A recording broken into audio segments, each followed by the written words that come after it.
اس video میں ہم متواتر لہروں کی خصوصیات کے بارے میں بات کریں گے۔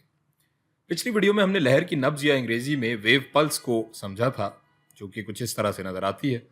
اس کے ساتھ ساتھ ہم نے متواتر لہر یا انگریزی میں پیریوڈک ویو کی بھی بات کی تھی۔ اس متواتر لہر میں ایک مخصوص مدت کے بعد بار بار یہ ڈسٹربنس یا خلل آ رہا ہے اور دائیں جانب ایک ویلوسٹی سے حرکت کر رہا ہے، جس کی وجہ سے یہ ایسی دکھتی ہے۔ اب ہم اس لہر کی کچھ خصوصیات کے بارے میں بات کر لیتے ہیں۔ پہلا سوال تو یہ ہو سکتا ہے آپ کا کہ ہم اس رسی کو اس کے اصلی مقام سے کتنا زیادہ اوپر اور نیچے جھٹک رہے ہیں۔ یہ رسی اپنے اصلی مقام سے جتنا اوپر یا نیچے زیادہ سے زیادہ ڈسپلیسمنٹ یا کھسکاؤ کرتی ہے، اسے ہم وسعت یا انگریزی میں ایمپلیٹیوڈ کہتے ہیں۔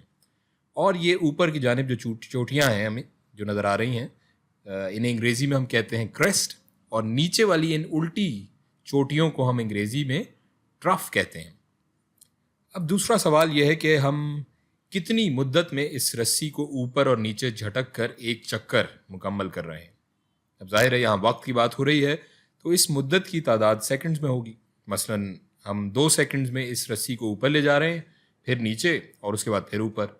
تو ایک چکر مکمل کرنے میں جو وقت لگتا ہے اسے ہم ٹائم پیریڈ یا اردو میں مدت وقت کہتے ہیں۔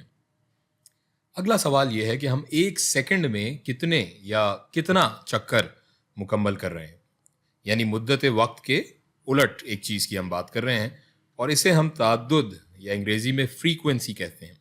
اسے ہم اسمال ایف سے ظاہر کریں گے اور مدت وقت کو یا ٹائم پیریڈ کو کیپٹل ٹی سے۔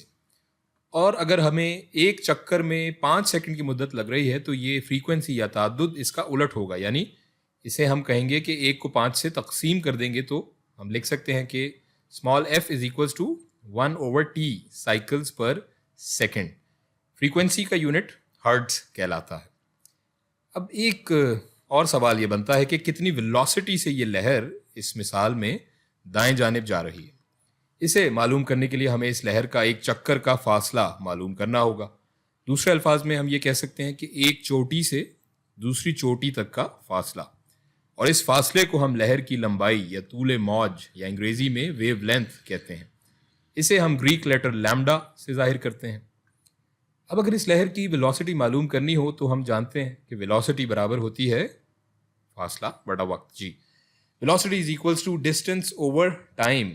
اب یہاں فاصلہ ہوگا یہ ویو لینتھ یا طول موج، اور وقت ہوگا یہ ٹائم پیریڈ یا مدت وقت، یعنی ہم لکھ سکتے ہیں v is equals to lambda over T.